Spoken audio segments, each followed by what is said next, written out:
What sheer ruthlessness! What disregard for sentient life! I rather like these aliens.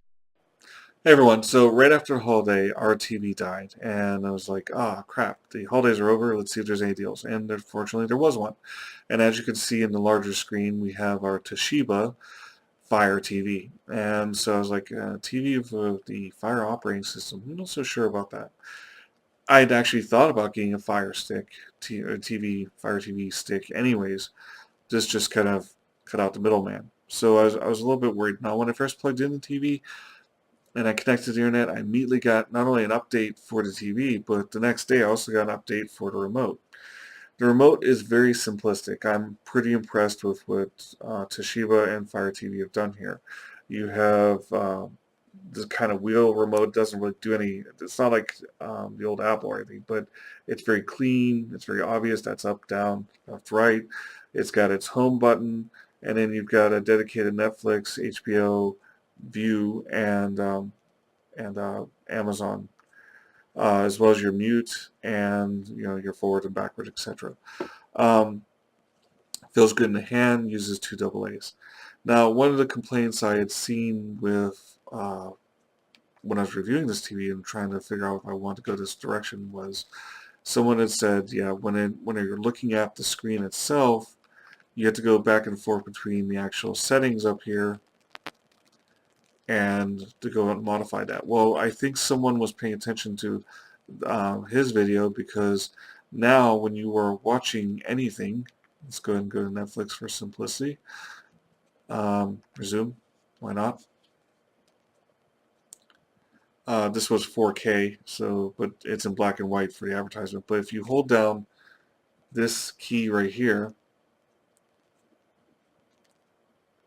then you get your inputs on the side. Now you can actually, you're like, oh, what happened right where I didn't see anything? So you hit play, and it continues to go forward, and now you can still modify and adjust the picture or get information or apps or what have you. This isn't all of the functionality, but it's the one that's relevant towards why you're watching this. And there you can see various modes. We actually had to lower the brightness because the screen was extremely bright when we got it home. But I chose this over, I was looking at the TLC Series 5, which was in the same price ballpark. And the reason that I went with this one is, although the darks were a lot nicer on the TLC, although the darks on here aren't bad once you modify it, the brights were a little more on the gray, where here the whites and the brights are actually really nice. So another thing, I know that Google and Amazon are having a little bit of tiff. So how do you get to YouTube if you want to watch that? The easiest thing to do is you can have Silk or Firefox. Now with Silk, it actually lets you use the cursor to go and move around this little circle on the screen. But I prefer Firefox, so I went that way. And then I'm more of a purist anyways. And it goes right in and immediately, ta-da, you can go ahead and surf around. So the other thing that I want to go ahead and bring up is, this bothered me originally, but there's a way around it, is that if you were seeing here, this eventually goes to, this is called featured. And featured has a sound blasting, which is great, except for at nighttime when someone else is sleeping.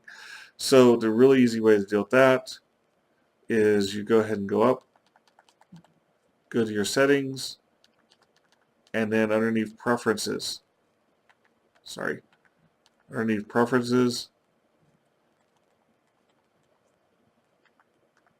and featured has allow sound autoplay, allow video autoplay. So I thought that was actually pretty nifty. There's a sleep timer. I read that you can actually tell it to go to sleep after a movie or after a show. I haven't tried that part out yet.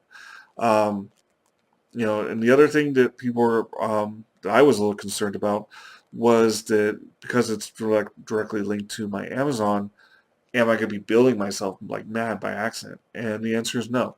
There are suitable protections put in place to prevent you from automatically purchasing. And so you go down here, and you can see this little key, and that key tells you that it is a prescribed, or you have to pay some sort of money.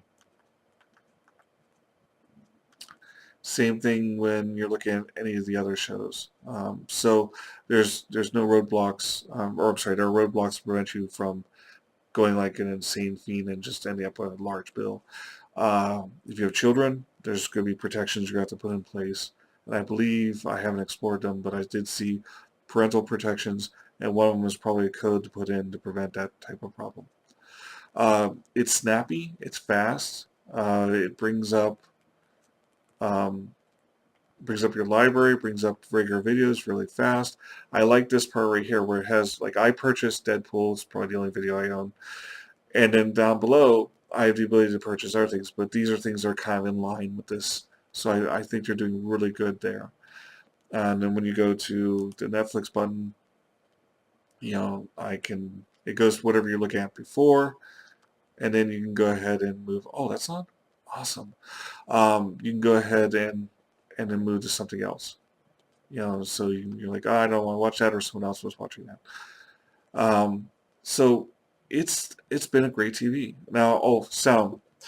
Sound isn't bad. Sound speakers originally were firing down, or sound speakers on this are 10 watts and they fire straight down.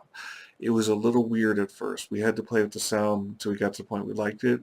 And it's immediately, our last TV was 2010. So there was really an immediate difference. If you are an audiophile and you were looking for the boom in you, you're going to need to get a soundbar. But if you're looking for more video than audio, but you still want good audio, this is not a bad answer. So all in all, I've really, really come to enjoy the TV. So much so that it's cost me a few late nights. And I should warn you of that because there's a lot to explore. It's actually a lot to play with. This is another example of apps you can download. And they're fairly snappy. There isn't a lot of wait time. And then if I still want to go into my TiVo, I can. My TiVo is an older one, so it's not set up for high def, just 1080. And so I can definitely see the difference 1080. Although that is digital, so because I'm a cord cutter. So there you go, guys. I hope that helps. If you have any questions, let me know. Hi all. If you like what you see, please give a thumbs up or a sub. And if you really like what you see, there's a Patreon account listed in the comments. Thanks. I'm impatient with stupidity. My people have learned to live without it.